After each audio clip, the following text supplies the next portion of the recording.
Don't press record yet. Okay. Sure. Okay. Thank you so much for joining us. Are you tired of losing your glasses? I know my family always makes fun of me. Do you forget important birthdays or meeting dates even, right? Where you park your car? Well, today we have Rena Yudkowsky, a memory coach from Israel. Thank you so much, Rena, for allowing me this opportunity. She empowers midlifers and actually people of all ages. I'm going to teach some of the exercises she's going to be sharing with us to my students. And, I think all of us can improve our memories no matter what age we are, so we can lead happier and less stressful lives. So, Rena. Thank you so much, Karen, for having me. This is such a pleasure. It has been such a pleasure to meet Karen, and I love Karen's work. She just wrote a book, and she does parenting coaching, and I've already learned so much from her because, Karen, you just had 2 interviews this week, right? Yes, it's been a busy week. Yeah. Amazing, amazing. Getting out there with your message. Thank you. So can I just tell you a little background where I'm coming from and why I do what I'm doing? Definitely. Okay. So I'm a geriatric social worker and memory coach. Over the years, I've worked with people with Alzheimer's, and many years, about 20 years ago, I was the head of an Alzheimer's unit in an assisted living facility in America when I lived in America. And that was an amazing job. And then I came to Israel and I started learning more about memory. I took a memory course from a cognitive psychologist many years ago. And after that, I just was fascinated by how memory works, why memory works, and when it doesn't, and what can we do about it.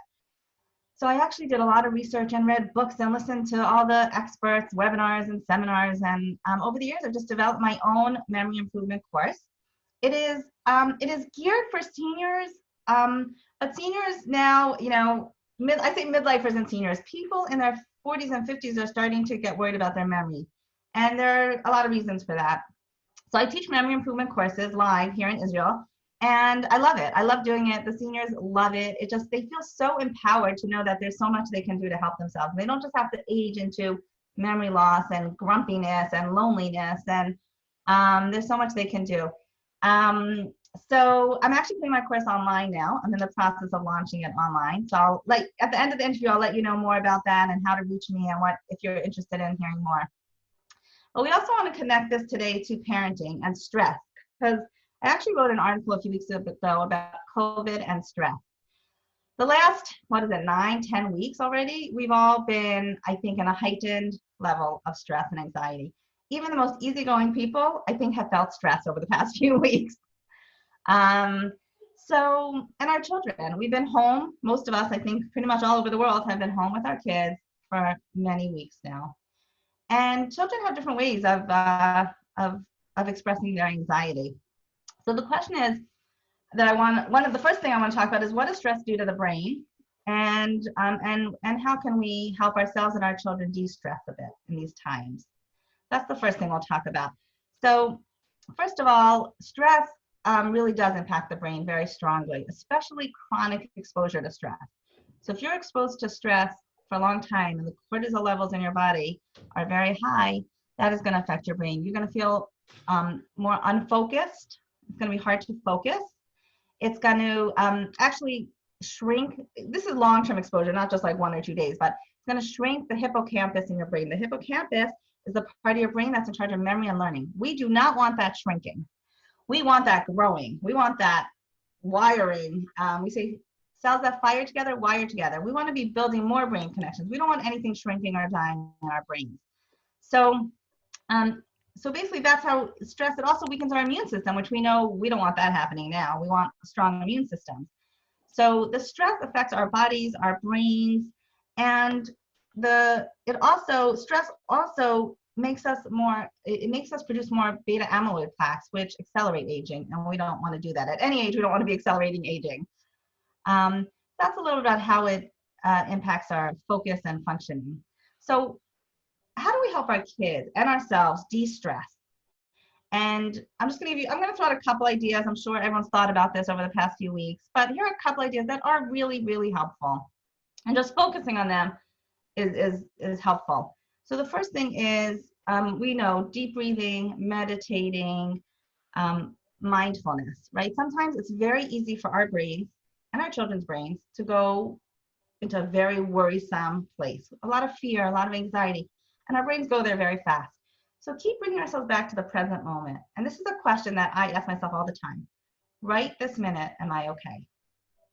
And if right this minute I'm okay, then I don't need to think about in an hour, 2 hours, or tomorrow, or in a month. I don't know. We don't know what's going to be in a month. I mean, a month ago, we had no idea where we would be, in a month. So staying much more present. Now, staying present and mindfulness really helps us focus. I talk about this in my memory course because it brings us back to the present moment of what I'm doing right now. And if what I'm doing right now, if I can focus on that, then I'm going to remember what I'm doing. So I want to tell the funny story about how I always talk about Hawaii in my memory courses. And when Karen first contacted me from Hawaii, I started laughing because when I give memory lectures, I always use this example. And it's just, I say that oftentimes we don't remember something because we're not focused on it in the first place. Why? Because our brains are in Hawaii. I always say our brains and our bodies are not aligned. My brain is right here in my house in Israel, but my brain is in Hawaii because I'm thinking about something else. And that is the example I always give to show that our brains are not connected to our bodies. And that's why we don't remember what we're doing. So how could it be that I put my keys down and don't remember? Is that a memory problem? So I maintain that in most cases, it's not a memory issue. It's a focus issue. It's a focus issue because my hand throws my keys down on my table. My brain is thinking about what I'm making for supper, where the kids are, who I have to call, and what else I have to do today. So there's no connection between your brain and your hand throwing those keys down. So an hour, 2 hours later, you say, where are my keys? I don't know what I did with my keys. It's not a memory issue. The memory was never encoded in the first place. Encoding means getting it from short-term memory to long-term memory where it's stored. So when we don't focus on anything, of course we're not going to remember it. And that takes us also into the multitasking. We are very good at multitasking these days, especially if you're a young mom of kids, and you have little kids pulling at you in 3 different directions, and we can't focus on anything. We're doing 3 different things at once. So we used to think that multitasking was great, like you could just be so productive if you can multitask, but it's not true. It trips up our brain. And I talk about this a lot. This is the first technique I give to improve focus is stop multitasking. Now, if you're a mom of kids, you're going to say to me, but I can't. I have to take care of the 5-year-old and the 3-year-old and the 2-year-old at the same time. How can I stop multitasking? So I say it's true. It's true that there are times in your life where you can't stop multitasking. But if you're finding yourself stressed, anxious, and not remembering where you put your keys and little examples like that, you need to stop multitasking. And I do this all the time. Let's say I have 2 or 3 kids talking to me at the same time, and they all want something from me. I say to them, guys, I want to hear what each one of you have to say, but my ears can only listen to one person at a time. So I turn to one, usually the youngest, and say, what do you need? Okay, what do you want? And what do you want? And then I try to help them, but I can't listen to 3 kids at once talk to me. Our brains, our brains are very powerful and limitless even, but we actually don't do 2 things at the exact same second. It's a sequential processor. Sequential processor means we take in information and process it quickly, like in a sequence, one after another, but not at the same nanosecond.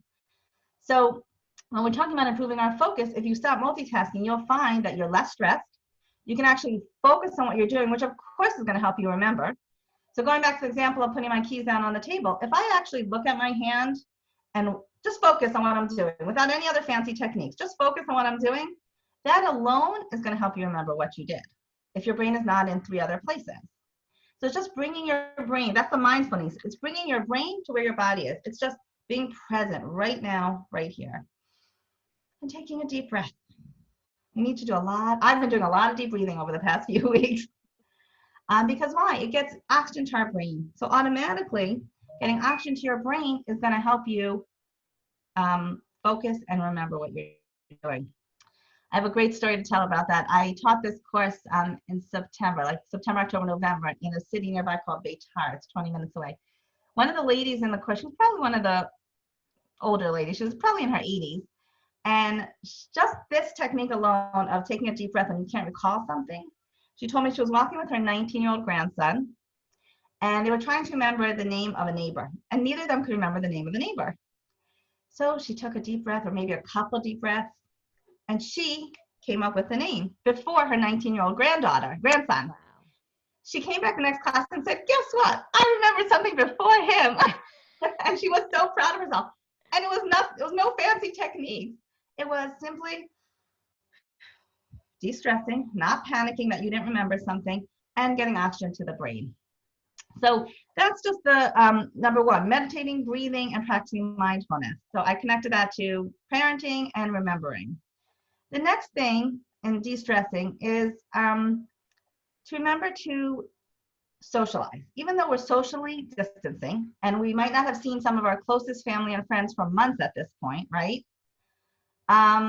We still have telephones. We still can pick up the phone and have a chat with our mother in America or my sister in Jerusalem. I can still talk on the phone. Of course, we have social media. I don't consider that real friendship, but pick up the phone, call someone that might need a hello. I've been on the phone a lot. When we started this whole COVID thing and we saw we were going to be locked in our houses, I sat down with my kids and we made a list of people that we're going to call. Someone that might be lonely, sad, or alone. There were a lot of elderly people here that were very alone over the Passover holiday that we just had a few weeks ago. We made a list of people that we were going to call to say hello, and we did that. And it's just a way that you can engage your children. It helps de-stress us. It helps someone else. And of course, we know that when we give to other people and we show compassion and kindness and reach out to other people, we feel good. And it's just such a great lesson to the kids that yes, we feel anxious and we feel stressed, but we can also think about other people. We can get out of our own anxiety and think about other people and reach out to other people. And the socializing piece of that is so good for your brain. Our brains need social stimulation. The research shows that people that stay socially active as they age, they live longer. Now, to me, that is not shocking at all. That is not shocking. We all know lonely, isolated people that they die of depression. And that's one of my concerns, One of my concerns about this whole COVID thing and with older people being so isolated and depressed. I just feel like that might be more dangerous than the virus. Because Karen, you have an old elderly mother that you care for, and being alone is really, really hard for older people. And just going back, I'm going to go back and forth between older people and children. The children are really missing their friends, even though we have a family, thank God, and we're together. They have each other. They have siblings. They're missing their friends. They're really missing their friends, and we need to validate that. But what I'm saying is find ways to stay socially stimulated, even if you're not with people so much anymore. Hopefully, I don't know in Hawaii, but hopefully in Israel, we're moving. They lifted a lot of the restrictions, and everyone is starting to come out slowly in stages. There's some of the schools have started up here, but I know the adult daycare programs have not started up again. So this is a real concern. So stay socially connected. I also want to talk about exercise. No matter what age you are, I don't care if you're 10 or 90, we all need to move. And this has been a real issue lately also. We're all finding ourselves much more sedentary, right? Mm-hmm. We're in front of our computers a lot, doing Zooming, all the meetings on Zoom. And even even the social part, you could do on Zoom. Like we had a great get together with all my nieces and nephews and sisters and brothers on Zoom, and it was so much fun. That's another way to socialize. But we're finding ourselves sitting in front of the computer a lot, and that is not good for our bodies or our brains. We need to get moving. We need to be walking. We need to be jumping rope, something, whatever's appropriate for your age and your stage and your fitness level. Now, I'm going to say this in one sentence because there's so much to talk about, exercise and the brain. But in one sentence, what does exercise do for your brain? Again, at any age, what does it do? Basically, it creates more BDNF. BDNF is brain-derived neurotrophic factor. Brain-derived neurotrophic factor. In simple terms, that means that it grows brain cells. So when you exercise, you are growing brain cells. So if you stand up right now and do 10 jumping jacks, you will have more brain cells. Now, obviously, 10 jumping jacks is not enough to combat sitting all day. But you want to be growing new brain cells like we talked about before, and you do that, one of the best ways to do it is physical exercise. And then I'll also mention mental exercise. We cannot, again, no matter what age you are, not children and not adults, you cannot sit and stare at four walls all day and do nothing with your brain. You are going to atrophy. Now, obviously, children do not atrophy. Children stay naturally stimulated. Like if you watch children, Their brains naturally are busy and they naturally find things to engage in. It's amazing. It's amazing. But as we get older, our brains will start to atrophy if we do not stay stimulated. Now, what does that mean? It could mean learning a new hobby. A lot of people have had more time on their hands and had the chance to start learning a new hobby. And I could give you a lot of ideas. It could be a new language. It could be a musical instrument. It could be something you've always wanted to do and never had the chance to do. So learning something new, that is the bottom line. I see the last 2 years, my grandma was happy at adult daycare, learning and exercising with. Wait, I'm just reading the comment. I didn't see the rest of it. Hold on. Yeah, and that's just hard. A lot of I have an aunt who can't go to daycare, not daycare, but Yeah. she goes to the spa 7 days a week for 3 hours. And now if you have zero exercise, and sometimes they might not want to do, jumping jacks, they want that spa, sauna, just something. Part of it is socialization, right? And part of it is the way that they get their exercise. What do you suggest to people who need that social exercise, but if they're stuck at home, is there anything they can do? Connect with the people they know. Call friends. Get on Zoom calls with people. Depending on where you are and what you're allowed to do. If you're allowed to go sit outside on the bench for a few minutes just so you say hello to some neighbors, even if you're social distancing, depending, again, where you are and what the rules are, it's different all over the place now. Finding opportunities for socialization in whatever way you can do wherever you are. Absolutely, it's very, very, very important. And hopefully very soon, we'll be able to resume more socialization and all the programs. So the learning something new, the staying mentally, cognitively stimulated is very, very important as well for all ages. So there's a couple more ideas about how to de-stress, but let's leave that and move on to a little more about focus and concentration because I want to give you another couple tips. Okay, I want to talk about using your senses. I told Karen about this. So for those of you that are forgetful and you don't know where your keys are or your glasses or where you parked your car. So I actually have 4 techniques to improve our focus and attention, but we're not obviously in half hour, we can't do all of this. So here's the technique that has to do with our senses. The more senses used to encode a memory, the more likely you are going to remember it. So when you drop those keys down on the table and walk away and your brain was engaged in something else, you're not going to remember where you put it. But if you do this, when you put it down, you look at your hand. I'm looking at my hand putting the keys down. I'm listening to the sound of the keys drop on the table. And I'm saying out loud, self-talk, I am now putting my keys on the coffee table. So 2 hours later, you say, where are my keys? Oh, yep, I heard the click. I heard the sound.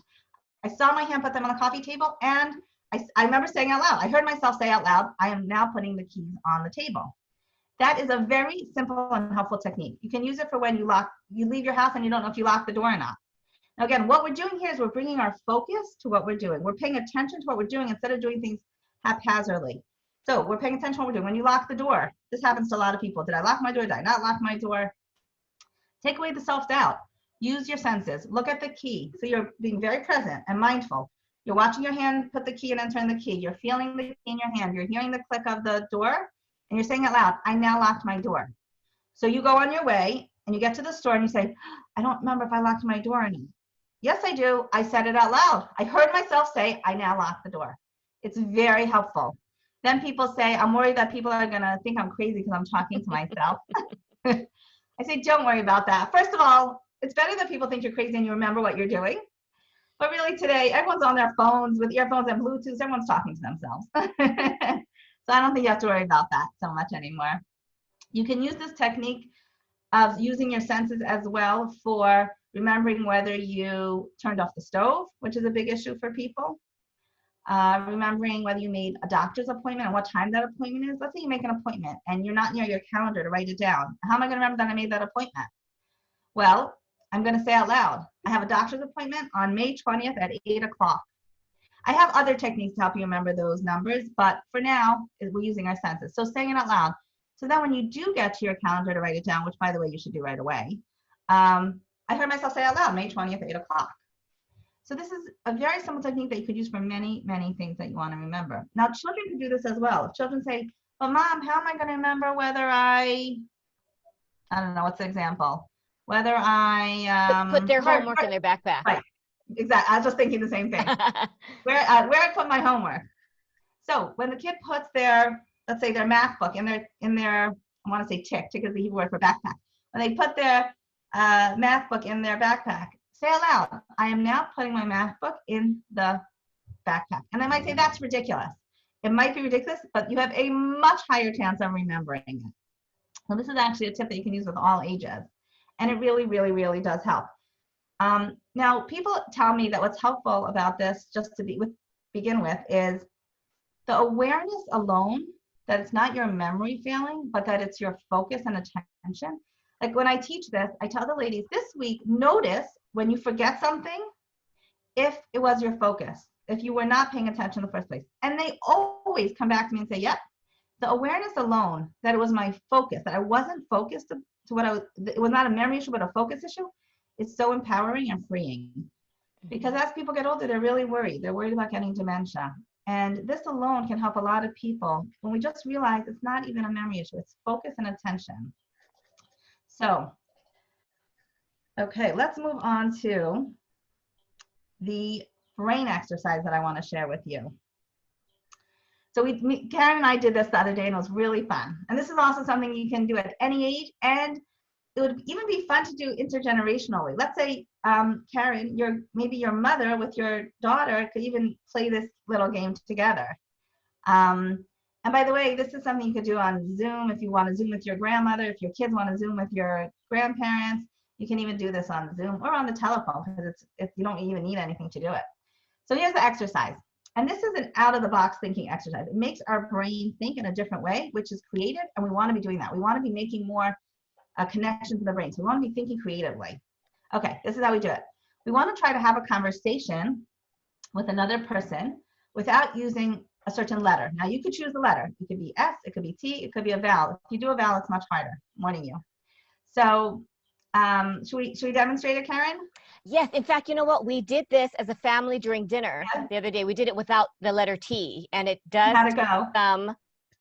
You really have to focus on it, but it was fun because I think we did, I think my daughter said, oh, I need wine. There was no tea.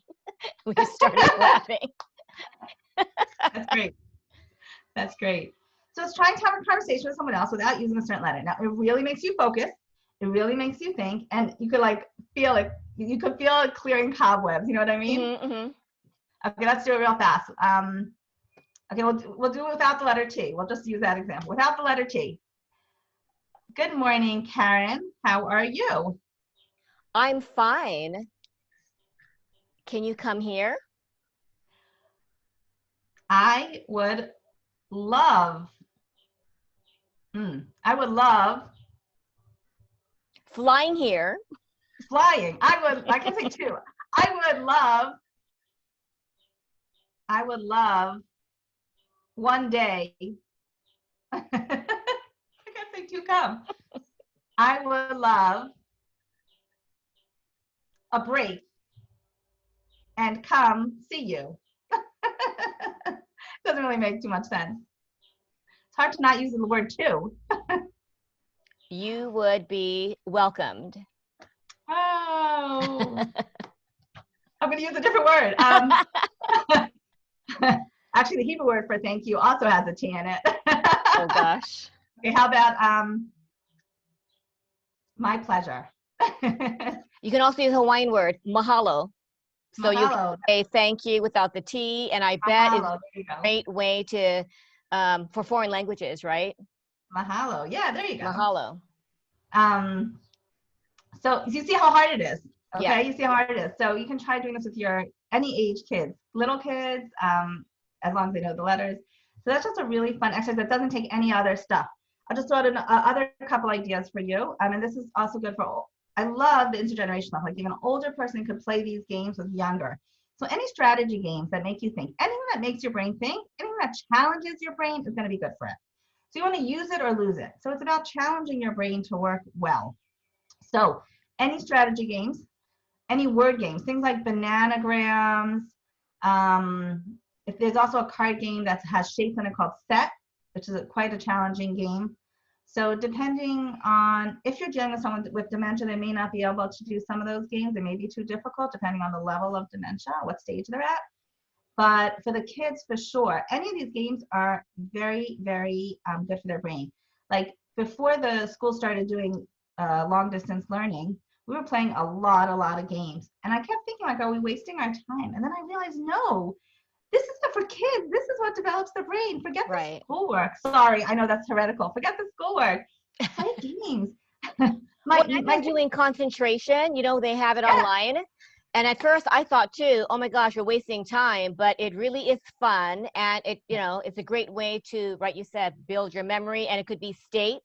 I do states and capitals. There's a map and they point to, you know, where's Maryland, where's Alaska. And now there's, you know, there's ways that you can interactively do that.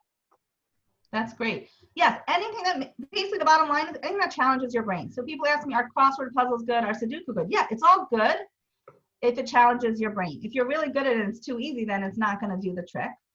I also prefer things with, you know, that have some social piece to it. So interaction. So if I'm playing with my kid, it's going to have this interaction piece, and the quality time is so much more than just playing a game, right? Because I'm spending time with the kid. We're both using our brains. I'm embarrassed to tell you this, but my 6-year-old can beat me at concentration.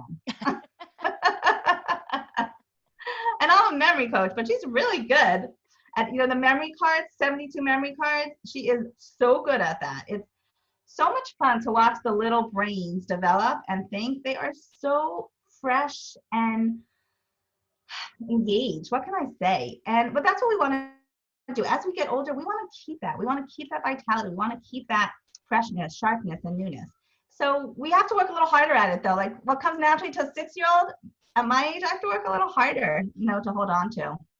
And do you think it's the stress that makes it harder on us? Because I just realized too, my 10-year-olds, when they want to play concentration with me, I think maybe because I'm multitasking mentally and they're totally focused on just the game. Absolutely.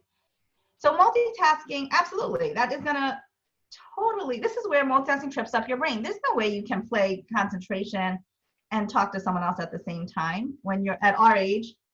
You know, maybe little kids could do it, but we can't. So don't you think sometimes we're going through the to-do list? We don't want to, but I'm immediately thinking after this student, I'm going to have that student, then I'm going to have a Zoom thing, and then what's for dinner? And the 10-year-old can just focus on what. Back to the mindfulness, exactly. Back to the mindfulness. It's so hard for us to stay present and to stay mindful. When we get older, that's actually something that changes. It does get harder to pay attention to more than one thing at a time. Like when we get older, there's some things that change and some things that don't change. But that is something that changes as we get older. It is harder to pay attention to more than one thing at a time, which is why stop multitasking is a really important part of this. So yes, kids might be able to get away with that. We cannot. I mean, depending on who you are and what you're doing, but usually people find that when they get older, they really, really can't pay attention. So stop multitasking. If we do that, we'll do much better at the games that we're playing if we stop letting all those thoughts go through our head at the same time. It also, this is an interesting fact, when you multitask, it temporarily lowers your IQ by 15 points. Wow. Just temporarily. What does that mean? It means that if you're trying to do tasks that really require cognition and thinking, you can't do 3 of those tasks at one time. We need our full, I mean, depending on what you're doing, but if you're really trying to remember what you're reading or prepare a speech, you can't do that while you're talking to someone else. It's just, it doesn't work like that. And then you're gonna say later, well, why did it take me so long? Or why can't I remember what I wrote down or what I read? You can't, because you tried to do too many things at once. And like we talked about the other day, in preparation for this interview, it's dangerous. There's a reason that there's a serious fine and points on your license for driving while talking on a cell phone. Now, in different parts of the world, I understand the fine and the points are different. I know what it is here in Israel, and it's quite hefty. It's dangerous. It is when you drive and talk on the cell phone, you're multitasking, right? And your brain cannot do both of those things well at the same time. But we're just saying, even using the Bluetooth, you know how we were talking about it? Sometimes we think it's handheld, but you were mentioning even using the Bluetooth, can Yeah. actually impair your driving? So it's the equivalent of driving while drunk. When you're on the phone, it's like driving while drunk. Now, it's dangerous to hold the phone, but it's even dangerous. In a lot of places, it's not illegal to use a Bluetooth, but it's still dangerous. Because what's happening when you're on the Bluetooth, you're imagining a conversation. It's a virtual conversation with someone who's somewhere else, right? Your brain is virtually imagining, and therefore it is not focusing on what's in front of you, which is the road. So even a Bluetooth is very dangerous. Now, people often ask me, what's the difference between that and talking to the person sitting next to you? If you're driving and there's someone sitting next to you, what's the difference between having a conversation? And the difference is that person is present. So it's not a virtual conversation. Your brain doesn't have to imagine anything. So someone sitting next to you and talking, you usually can drive and talk at the same time. However, what happens if you get lost or you're not sure whether to turn right or left and someone's talking to you? What happens? What do? You say, wait a minute, I got to figure out where we're going, because you can drive automatically. somewhat we drive automatically. But when you have to stop and think about which direction to go, then you say to the person, wait a minute, stop talking so I can think about which direction I'm taking. Because it just goes to show that our brain can't really think two things at the same time if it requires more focus. Now, yes, I can chew gum and make a recipe at the same time, because chewing gum does not require that much cognition. But if you're on the phone while making a cake, and this has happened to me many times. I've been on the phone with my sisters or sister-in-laws while they're baking, and they say to me, Rena, I can't remember if I put in salt or not. Say, well, yeah, because you're talking to me. Yeah, exactly. You need to stop doing two things at once, and people don't like to hear that. They don't like to hear this because they want to be productive. They want to do a lot at once. They want to be able to talk on the phone and make that recipe. But as we get older, we need to stop multitasking and start paying more attention to what we are doing. So is that enough information for today? Yeah, that's a lot. I really thank you. And do you, you mentioned you had a memory course coming up. You wanted to share about that? Thank you. So next week, starting on Sunday, Monday, Tuesday, Wednesday, I'm going to be doing 4 Facebook Lives. Every day I'm going to be doing Zoom and a Facebook Live. I'm going to put it in both places so people that don't have Facebook can watch this. And I'm going to be giving you a lot of information. And from there, we're going to launch the course. So anyone that is interested in it's going to be a 3-month Memory Matters online course and coaching program. So it's not just a course that you do yourself. I'm going to coach you through this step by step. I'm very good at holding people's hands and assuring them that hopefully they're okay, and that there's so much you can do. We also talk a lot about the strategies and tools to improve to remember names, numbers, and lists of items. And I talk a lot about the other factors, the exercise, the foods. There's so much research on things you can do to they're using the word even now, prevent dementia. Before, we never used to we use the word prevent dementia. But today they're talking about preventing dementia through a lot of lifestyle factors, and I go through all of that as well. So this is a 12-week loaded program, tons of information, but it's fun. We do lots of brain exercises, and I give you the chance to practice it till you get it. I don't just say, here's the technique. We practice it together in the group that we have. So that's a little bit about the course. It's a 12-week. I'm going to do it online. I'm doing it online for the first time. I've taught this live so many times, but it'll be fun to try it online. So next week, though, you can get to hear me more for 4 free Facebook Lives and webinars. How can you reach me?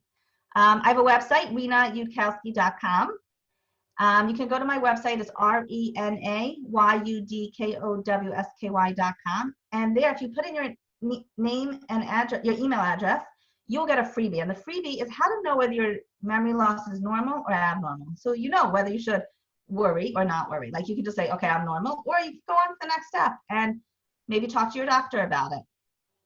So So can you type this? Yeah, someone just said, can you type it in the chat box, your email address? And I also have a Facebook group. So it's www.renayudkowsky.com.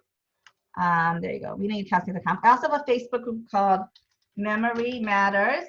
It's tips and tricks for midlifers. Yeah, that's how I found you, the Memory Matters. That's easy to remember because memory matters. So all of us can actually say it out loud. Your memory matters, so contact Rena at Memory Matters. Perfect. There you go, Karen. You got it. So it's my email is rena@renayudkowsky.com. So rena@renayudkowsky.com. And yeah, join my Facebook group. In my Facebook group, you'll get all that information. So you can either send me an email and then I'll send you the link to sign up for Memory Matters Week. Unfortunately, the link is not ready yet, but I was hoping it would be, but it's not. But you can contact me through my website, my email, or my Facebook group, and I will send you the link to sign up for Memory Matters Week, and you can share it with your friends. And Karen and I will be posting it on our Facebook profiles. And if anyone forgets, you can always email me, send me a Facebook message, or those of you who know my phone number can text it. And we will get in touch with you. Yeah, so get in contact with me. I also do one-on-one memory coaching. So if you say, no, I don't want to do a course, or I'm too embarrassed, or I don't want to talk about this too much, but you want my attention, I do one-on-one memory coaching. And that's really fun and empowering and even transformative. And the course is transformative as well. People remember things that they never thought that they could remember.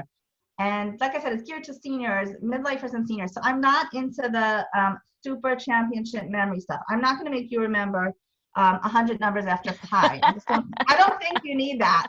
Maybe the kids want that, but that's not what I do. But I am going to help you remember names of new people you meet, your social security number, someone's phone number, and list of items. They're really fun, easy techniques. I do not teach any technique that is too hard for me to do. I don't teach. And I do not have a super champion membership. However, memory. However, I do have one fun trick, which I will hopefully do next week in my Memory Matters Week. And that is, if you give me any date from the year 2016 through 2020, I can tell you what day of the week it is. Wow. Okay, so it's pretty cool. And I can teach you how to do that as well. So hopefully I'll show off that trick next week in Memory Matters Week. And if I could do it, anyone could do it. So that's like the fun brain trick that I do. But other than that, it's what you need to do to function daily.